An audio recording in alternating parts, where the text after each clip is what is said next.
Hello students, स्वागत है आपका आपके प्यारे से YouTube channel GK underline study में। तो आज की इस वीडियो में हम लोग 10th बोर्ड एग्जाम 2023 के लिए साइंस का मोस्ट इम्पोर्टेंट ऑब्जेक्टिव क्वेश्चन देखने वाले हैं। और यह ऑब्जेक्टिव क्वेश्चन आपके फिजिक्स का 3 चैप्टर, पहला विद्युत धारा, दूसरा विद्युत धारा का चुंबकीय प्रभाव और तीसरा ऊर्जा के स्रोत से लिया गया ऑब्जेक्टिव क्वेश्चन है, जिससे बोर्ड एग्जाम में बहुत ही अधिक मात्रा में ऑब्जेक्टिव क्वेश्चन पूछा जाता है।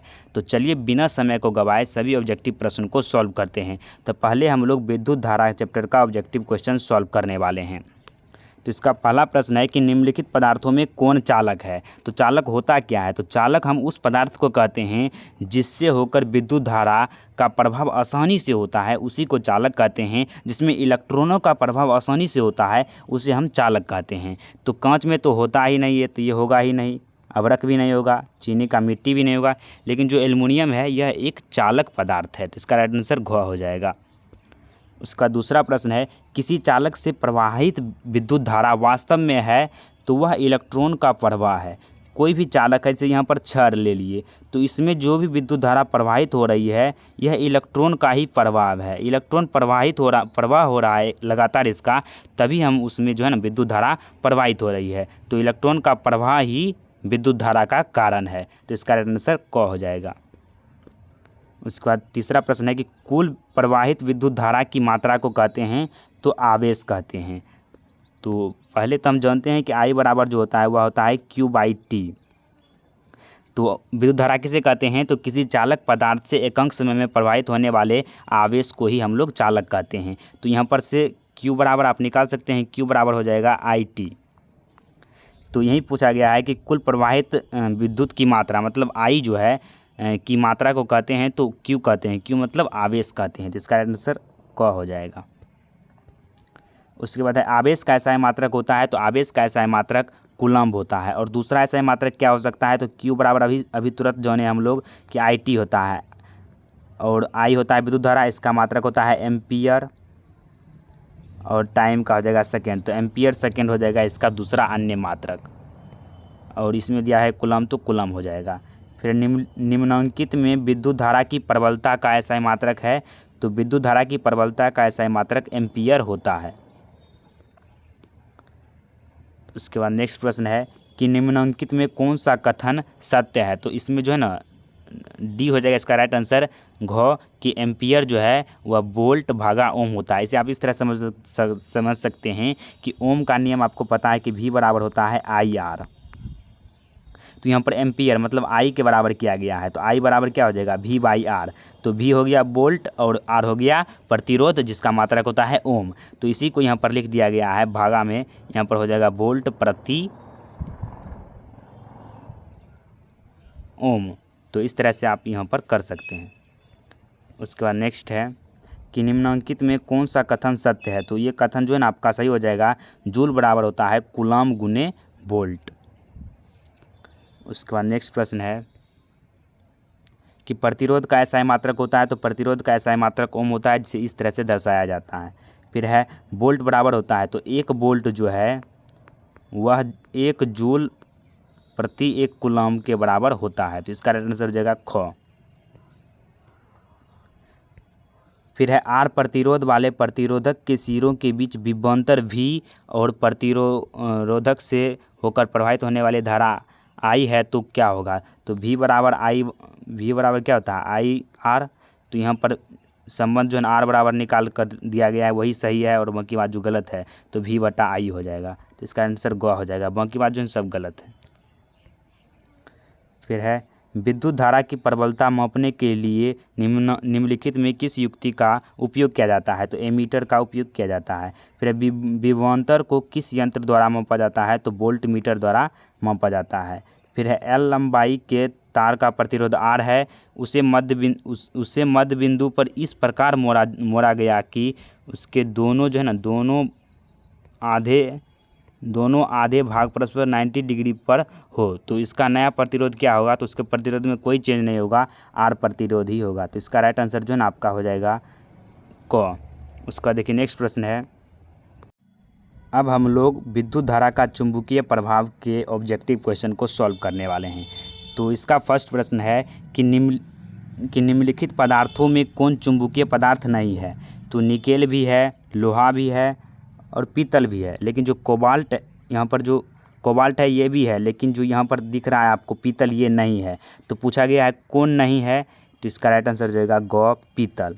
उसके बाद है विद्युत धारा का चुंबकीय प्रभाव किसने खोज निकाला। तो विद्युत धारा का चुंबकीय प्रभाव का खोज सर्वप्रथम ओस्टर्ड ने निकाला था। फिर निम्नलिखित में कौन सा कथन सत्य नहीं है। तो सत्य नहीं है वो कथन चुनना है। तो इसका हो जाएगा ग कि चुंबकीय क्षेत्र रेखाएं एक दूसरे को नहीं काटती है।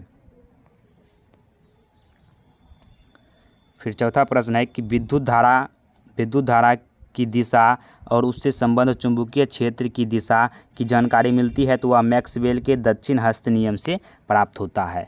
फिर है विद्युत चुंबक बनाने के लिए पढ़ाया जिस पदार्थ के छड़ का उपयोग किया जाता है वह होता है, तो वह नरम लोहा होता है। इसका आंसर ग हो जाएगा। नेक्स्ट प्रश्न है कि निम्नलिखित में किस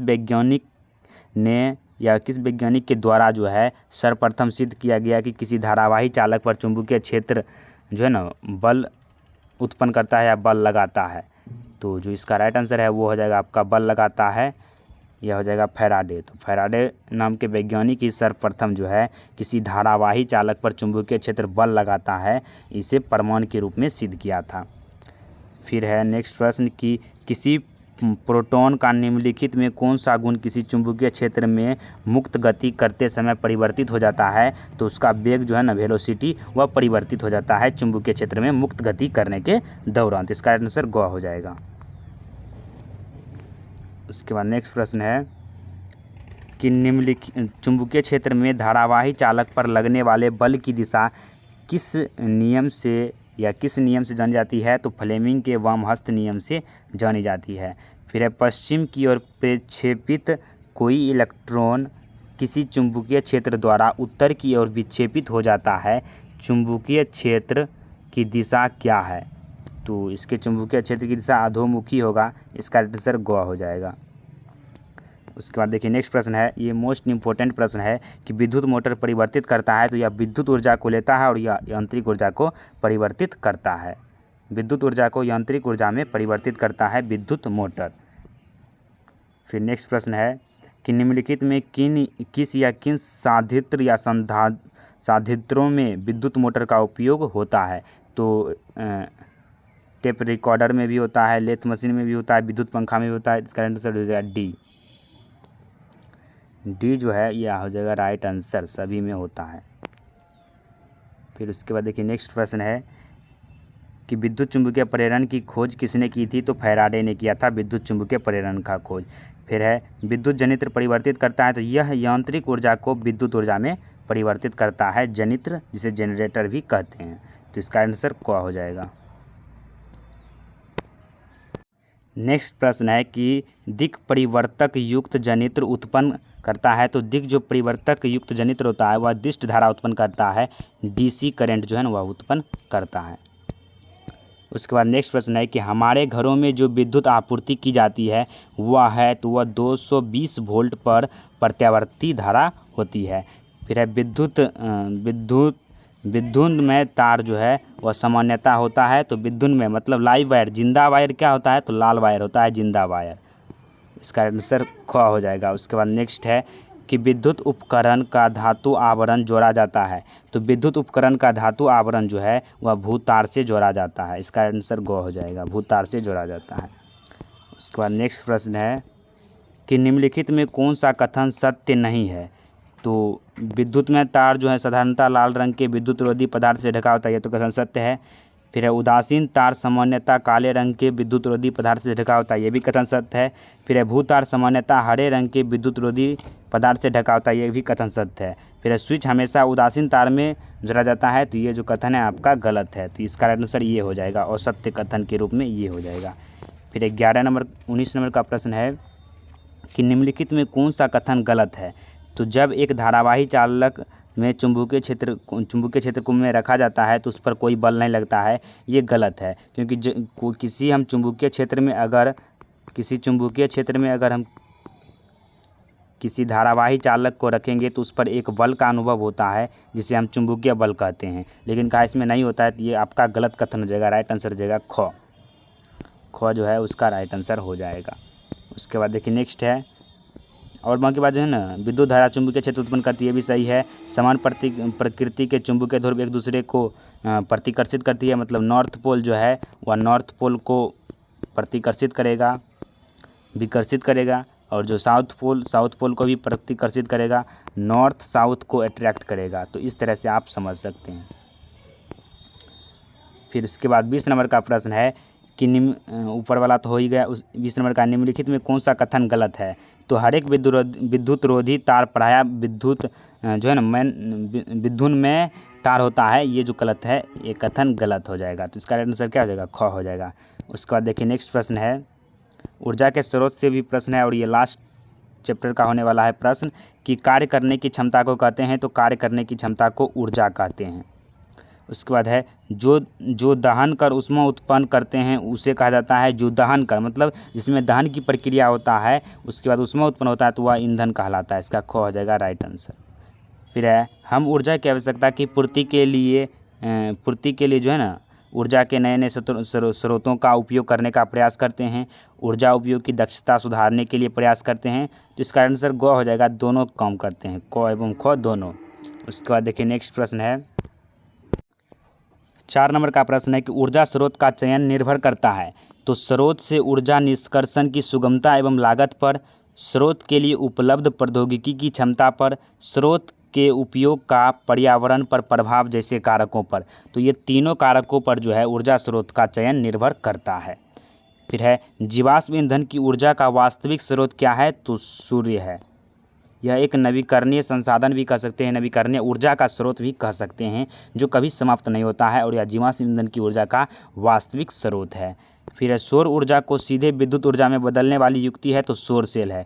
जो सौर सेल लगा होता है वह सौर ऊर्जा को विद्युत ऊर्जा में परिवर्तित करता है। इस तरह से समझ सकते हैं। फिर सौर सेल बनाने के लिए उपयोग में लाया जाने वाला पदार्थ है, तो सिलिकॉन। सिलिकॉन के द्वारा ही जो है ना सौर सेल का उपयोग किया जाता है।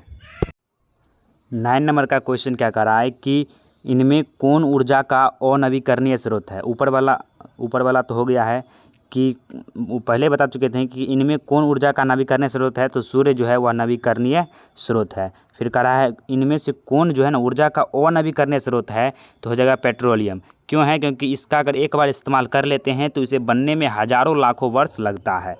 फिर है, बायोगैस का मुख्य घटक है, तो बायोगैस का मुख्य घटक मीथेन है, CH4 मीथेन गैस। फिर नेक्स्ट है, किसी भारी नाभिक के दो अपेक्षाकृत छोटे नाभिकों में टूटने की क्रिया को कहते हैं, नाभिक के विखंडन कहते हैं। उसके बाद देखिए नेक्स्ट प्रश्न है कि दो हल्के नाभिकों के जुड़कर एक भारी नाभिक बनने की क्रिया को कहते हैं, तो नाभिक संलयन कहते हैं। इसे आप कुछ इस प्रकार से समझ सकते हैं। देखिए, अगर ऊपर वाला जो प्रश्न है ये दोनों मोस्ट इम्पोर्टेंट है। अगर छोटे छोटे नाभिक जो है ना छोटे नाभिक के टूटना मतलब विखंडन होना, तो उसका हो जाएगा नाभिक के विखंडन। अगर टूट जाता है छोटे छोटे दो अणुओं में तो विखंडन होगा। अगर जुड़ जाता है तो बड़ा बन जाता है अणु, तो उसमें हो जाएगा आपका नाभिक के संलयन। संलयन मतलब होता है जुड़ना और विखंडन मतलब टूटना, तो इस तरह से भी समझ सकते हैं। फिर है नेक्स्ट प्रश्न कि सूर्य और अन्य तारों के ऊर्जा के स्रोत हैं, तो नाभिक के संलयन की अभिक्रियाएं, मतलब उसमें छोटे छोटे अणु जुड़ते रहते हैं, जो है ना दो हल्के नाभिकों के जुड़कर एक भारी नाभिक का निर्माण उसमें करता है, जिस कारण से वह ऊर्जा का स्रोत है। फिर है, उच्चतर ताप पर कौन सी प्रक्रिया पूरी की जाती है, तो नाभिक के संलयन जो है ना उच्चतर ताप पर प्रक्रिया संपन्न की जाती है। फिर 15 नंबर प्रश्न के निम्नलिखित में कौन सा कथन गलत है, तो इसका आंसर ख कि जल ऊर्जा पवन ऊर्जा से अधिक विश्वसनीय है, यह कथन जो है गलत है। सौर ऊर्जा को सीधे विद्युत में बदलने वाली युक्त सौर सेल है, तो ये तो सही कथन है। फिर है, बायोगैस संयंत्र में पशु और वनस्पति अवशिष्ट पदार्थों का निम्नीकरण अनक्षी सूक्ष्मजीवों द्वारा होता है, ये भी कथन सही है। फिर है, यूरेनियम में नाभिकीय अभिक्रियाएं होती है जब मंद गतिमान न्यूट्रॉन का बम वर्षण उस पर होता है, तो ये भी कथन सही ही है। फिर 16 का प्रश्न हो जाएगा, इसमें जो है ना ख नंबर का जो कथन है वह गलत कथन है, तो इसका आंसर ख हो जाएगा। फिर निम्नलिखित में कौन सा कथन गलत है? तो अति उच्च ताप पर दो हल्के नाभिकों का आपस में संलयन हो जाता है, तो ये भी सही है, क्योंकि उच्च ताप देंगे तो वह दोनों जुड़ जाएगा, दो अणु है, इसको उच्च ताप खूब देंगे तो ये दोनों अणु एक हो जाएगा। फिर है हमारे अधिकांश ऊर्जा स्रोत अंततः सूर्य से प्राप्त ऊर्जा से व्युत्पन्न है, ये भी कथन सही है।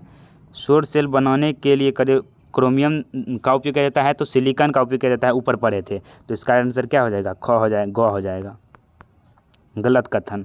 पवन में मुख्यतः गतिज ऊर्जा होती है, ये भी कथन सही है कि पवन में गतिज ऊर्जा होती है। तो इस तरह से जो है आपका पूरा ऑब्जेक्टिव क्वेश्चन क्लियर हुआ। आशा है कि आपको पूरा समझ में आया होगा। मिलते हैं नेक्स्ट वीडियो में, तब तक के लिए जय हिंद, जय भारत। अगर चैनल पर पहली बार हैं तो चैनल को प्लीज़ सब्सक्राइब कर लीजिए और लाइक कर दीजिए इस वीडियो के लिए, और अपने दोस्तों में शेयर करें। तो मिलते हैं नेक्स्ट वीडियो में, तब तक के लिए जय हिंद, जय भारत।